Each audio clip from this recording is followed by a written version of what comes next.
Informasi lain saudara, mantan Menteri Kominfo Johnny G. Plate hari ini menjalani sidang perdana kasus korupsi BTS 4G di Pengadilan Tindak Pidana Korupsi Jakarta.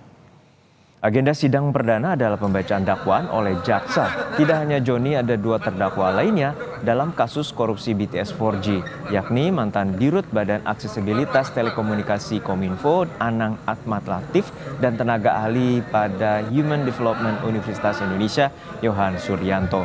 Total kerugian negara dalam kasus korupsi ini senilai 8 triliun rupiah lebih.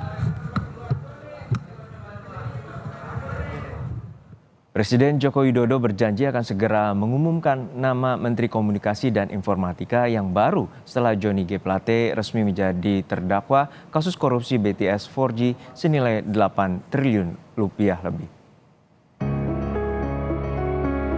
Presiden Joko Widodo bakal segera mengumumkan nama Menteri Komunikasi dan Informatika pengganti Johnny G. Plate. Jokowi menegaskan nama itu sudah berada di kantongnya dan tinggal menunggu hari yang tepat. Dalam sejarah perombakan kabinet, Presiden Jokowi memiliki hari favorit, yakni hari Rabu Pon. Terdekat, Rabu Pon jatuh pada 26 Juli 2023. Nanti kalau udah waktunya akan segera diselesaikan.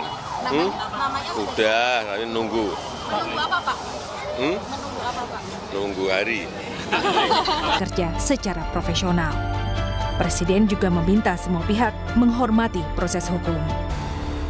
Kita harus menghormati proses hukum yang ada. Pak, di intervensi politik bagaimana Pak menanggapinya, Pak? Yang jelas Kejaksaan Agung pasti profesional dan terbuka terhadap semua yang berkaitan dengan kasus itu. Penggantinya siapa, Pak? PLT-nya Pak Menko Polhukam. Kejaksaan Agung juga memastikan mengantongi bukti cukup untuk menjadikan Plate sebagai tersangka. Peran Johnny Plate dinilai Kejagung cukup besar sebagai menteri dan pengguna anggaran. Peristiwa tindak pidana korupsi, proyek pembangunan infrastruktur BTS 4G, paket 1, 2, 3, 4, dan 5. Tentunya selaku pengguna anggaran dan selaku menteri. Dana yang digulirkan proyek senilai 10 triliun sekian, kerugian negaranya 8 triliun sekian.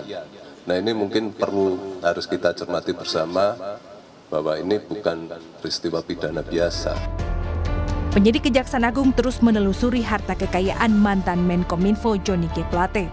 Di antaranya, tanah milik Plate dengan total luas 11,7 hektar di Kabupaten Manggarai Barat, Nusa Tenggara Timur. Total luas tanah yang disita sebesar 11,7 hektar, terdiri dari beberapa petak tanah. Dengan melakukan penyitaan 3 bidang tanah seluas 11,7 hektar milik tersangka JGP. Berdasarkan penetapan Wakil Ketua PN Labuan Bajo nomor 98 tanggal 7 Juni 2023. Kepala Badan Pengawasan Keuangan dan Pembangunan atau BPKP Muhammad Yusuf Ateh menyebut kerugian negara dalam kasus ini mencapai 8,03 triliun rupiah. Sebelumnya, Kejaksaan Agung menaksir kerugian negara mencapai 1 triliun rupiah.